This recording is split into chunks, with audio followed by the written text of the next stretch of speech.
It was meant to be a quiet birthday. I had just turned 63, and although life had softened many of my expectations, I still hoped for a warm dinner, a kind word, or even a modest slice of cake. I lived with my son, Edward, and his wife, Sophie, in their home in Surrey. Since my husband's passing, they had offered me a room at the back of the house. I hadn't asked for much.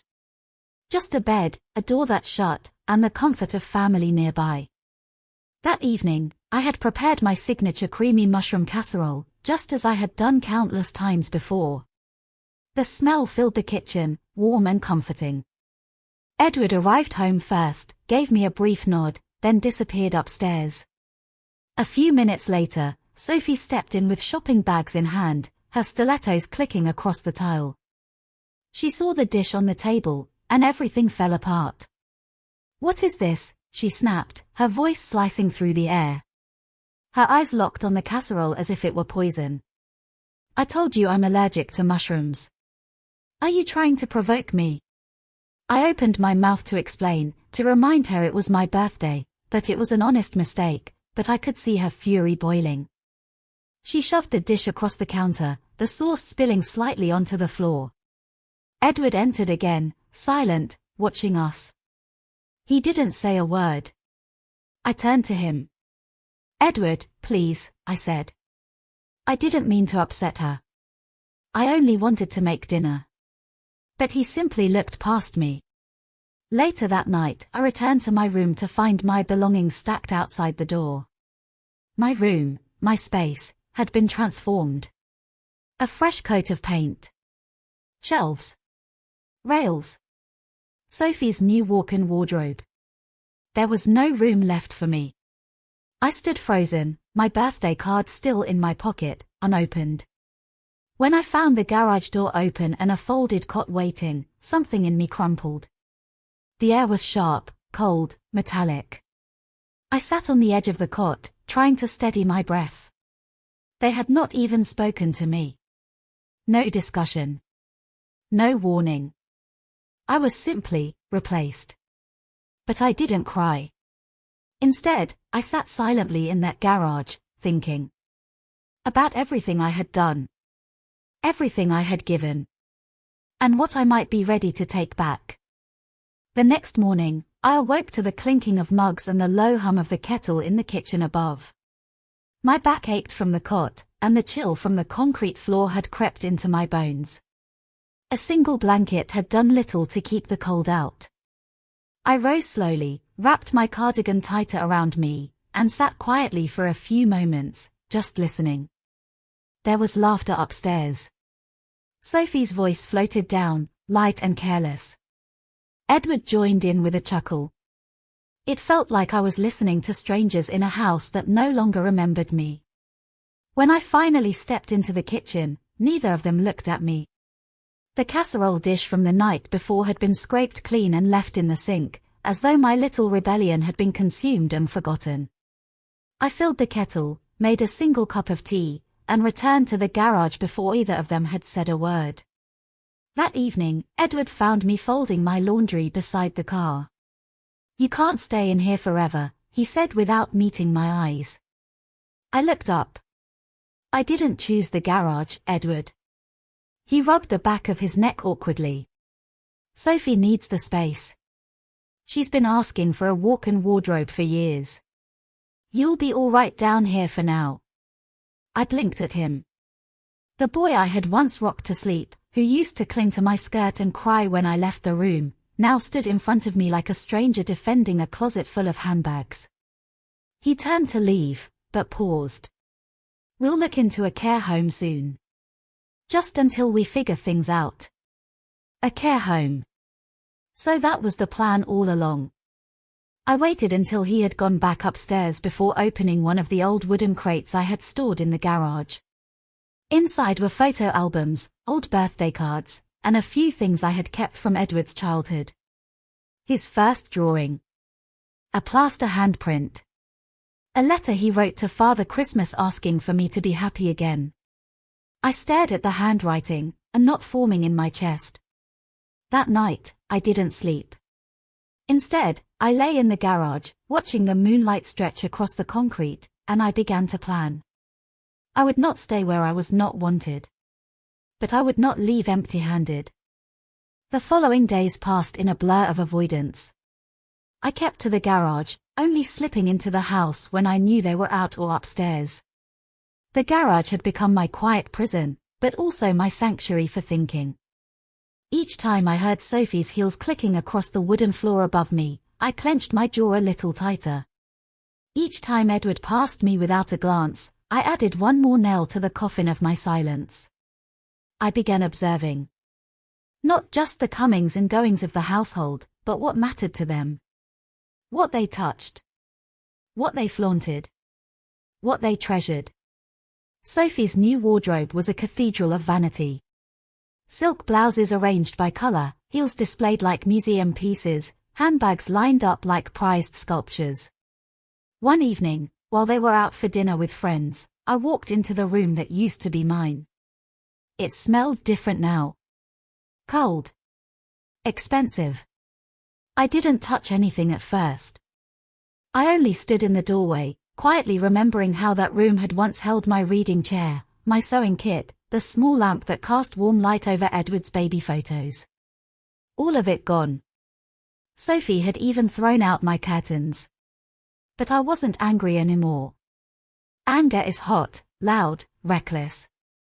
What I felt now was cold and measured. I opened the bottom drawer of her vanity table. Inside, beneath a layer of silk scarves, I found it. A velvet box. I knew it before I even opened it. The necklace. The diamond one I had bought years ago to smooth over the first mushroom argument. A third of my savings gone in one silent apology. I opened the box. The diamond still sparkled, sharp and brilliant like frost. I closed it and slid it into my cardigan pocket without hesitation. Then I walked back to the garage and hid it deep inside an old thermos, beneath loose buttons and broken pens, in a box no one would ever open. I didn't steal out of revenge. I stole because I had paid for it. And because I knew, this was only the beginning. 2 days after the necklace disappeared, the house began to buzz. Sophie's voice rose like a siren that evening, slicing through the silence. "Where is it, Edward?" "I put it right here." I sat in the garage, sipping tea from a chipped mug, listening calmly as her fury echoed through the floors above. There were footsteps, drawers slamming, and then the unmistakable sound of a closet door flung wide open. "It's gone. My diamond necklace is gone." I heard Edward's muffled voice, trying to reason with her. "Are you sure you didn't move it? Maybe you wore it out the other night." "Don't be ridiculous. I never take it out unless we're at a formal event. Someone's been in my room." I smiled slightly and stirred my tea. That evening, they didn't come downstairs. No polite greetings. No arguments. Just heavy, tense silence that suited me fine. I had already written the letter. It was folded neatly in my bag, addressed to someone I hadn't spoken to in over 15 years. His name was Arthur Melling, my late husband's cousin, who now lived in the southern countryside of Cornwall. A quiet man, always fond of books and long walks. He'd sent me a Christmas card every year without fail, even when I hadn't replied.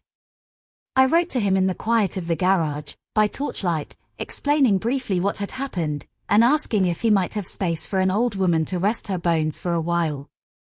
I didn't mention the necklace. That part was mine alone. The next morning, while Edward and Sophie were still asleep, I walked to the nearest postbox and dropped the letter inside. The wind was gentle that morning. I remember pausing beneath a birch tree, watching the leaves flutter like silver coins.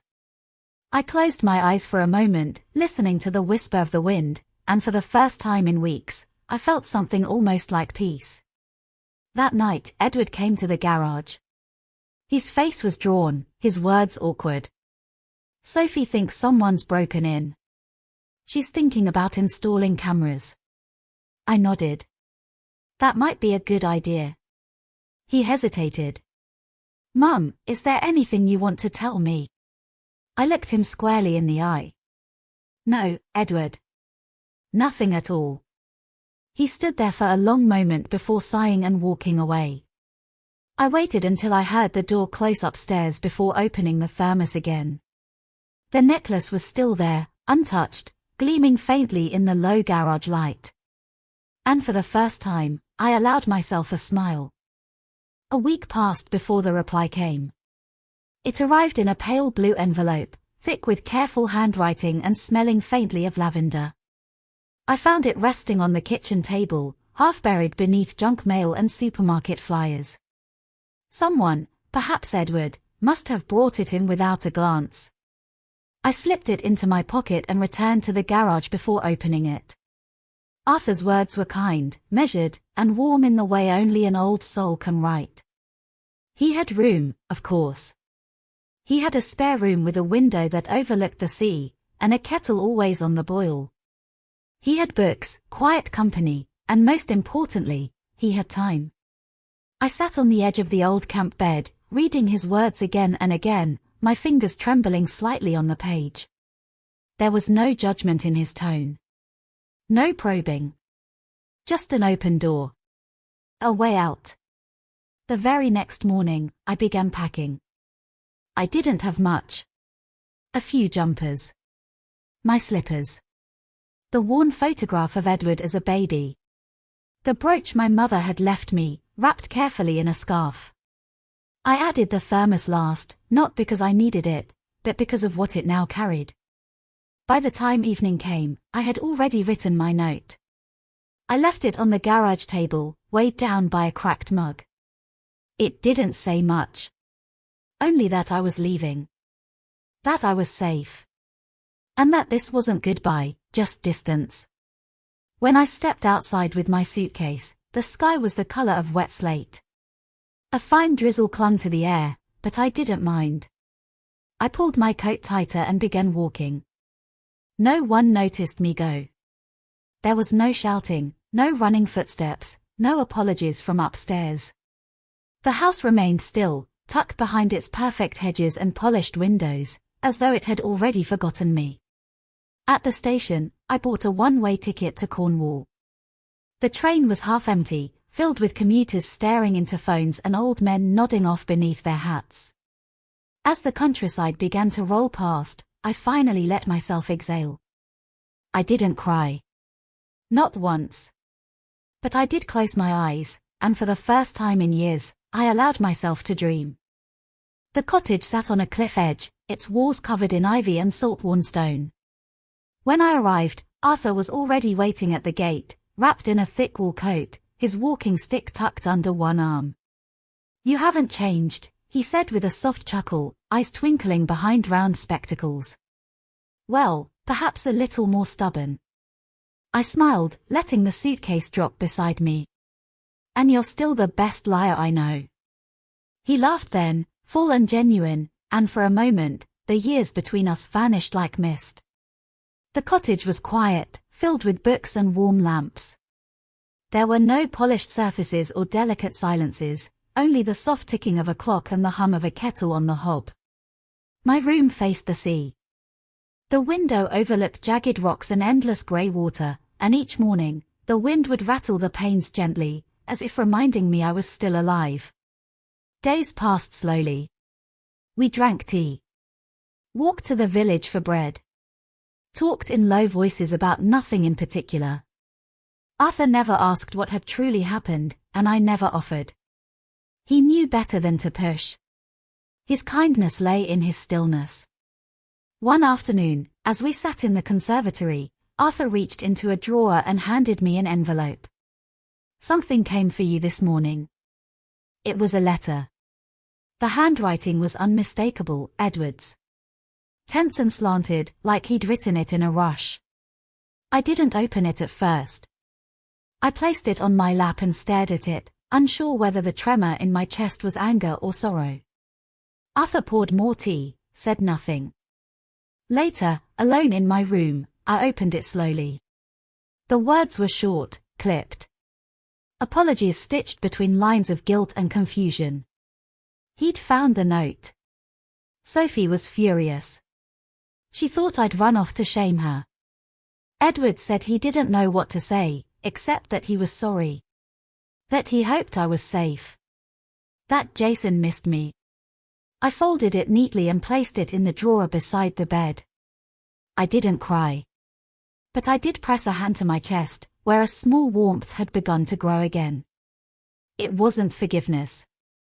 Not yet. But it was something close. It was nearly spring when the phone rang. The sea had begun to change, less grey, more silver. The breeze was still cold, but gentler now, brushing the grass with the promise of something warmer. I was peeling apples in the kitchen when it rang. Arthur was out in the garden, humming to his roses as he clipped the dead heads. I wiped my hands on a towel and lifted the receiver. Hello. There was silence for a moment. Then came a voice I hadn't heard in months. Mum. It was Edward. Just that one word, and something inside me shifted. I got your letter, he said. Thank you for reading mine. I said nothing. Just listened. My hands clutched the edge of the counter. I was wrong, he continued, voice low and hoarse. About everything. About the way I let things happen. About what I let Sophie do. I should have said something. I should have stood up. I still said nothing. The wind outside rattled the window frame slightly, and Arthur's faint voice carried through the open back door. It grounded me. I didn't know how to fix it, Edward went on. I didn't even know where to start. But Jason keeps asking where you are. He asks every night before bed. He misses your stories. Your porridge. He keeps that little car you gave him by his pillow. I felt my breath catch. He doesn't understand why you're gone. That did it. I closed my eyes, held the phone to my ear like it was something sacred. He's just a boy, I whispered. I know, Edward replied. And I've been a coward. A long silence fell between us. Then he said, softer than before, can we come see you? Just for a few days. I'll make sure it's just us. No one else. I didn't answer right away. My eyes fell on the window above the sink, where gulls circled above the cliffs and the sea below sparkled in the afternoon light. All right, I said finally. Just for a few days. And when I put down the phone, my hands were still shaking, but not from anger. Not from fear. From hope. The day they arrived, the sky was heavy with cloud, the kind that hangs low and quiet before rain. I waited by the gate, scarf tucked tightly beneath my chin, breath misting in the coastal air. The car pulled in slowly. Edward stepped out first. He looked tired, older, like the weight he'd been carrying had finally bent his shoulders. But his eyes searched for me at once. Then the back door opened, and Jason tumbled out, arms full of a stuffed lion and a worn blue blanket. Mama. He called, but when he saw me, he stopped. He stared. And then, in a rush, he ran. He threw his little arms around my waist and buried his face in my coat, his muffled voice saying, I missed you so much, Nanny. I couldn't speak. I held him tightly and pressed a kiss to his hair, closing my eyes as a tremble passed through me like a wave returning to shore. Edward stayed back, letting the moment be mine. Only when Jason pulled away did he step forward. Thank you, he said quietly. For letting us come. We didn't speak much that day. Instead, we walked along the cliffs. Jason pointed at boats and birds and asked endless questions. I told him stories, the same ones I used to whisper before bed. He laughed the same way he did in the old days, head thrown back, eyes bright. In the evening, Arthur made stew, and we ate in the warm glow of the cottage. Jason fell asleep on the armchair, lion tucked under his chin. Edward sat across from me, hands wrapped around a mug of tea. I don't expect forgiveness, he said suddenly. But I'll spend the rest of my life earning it if you let me. I looked at him for a long time. Then I reached across the table and placed my hand over his. It wasn't a declaration. Not an answer. But it was enough. The next morning, when they left, Jason hugged me 3 times before getting into the car. He pressed the toy car I'd given him into my palm and whispered, "Keep it safe till I come back." "I will," I promised. As the car disappeared down the winding lane, I stood alone by the gate. The wind was colder that morning. But my chest was warm. Not because everything was fixed. But because, for the first time in a long time, something had begun to heal.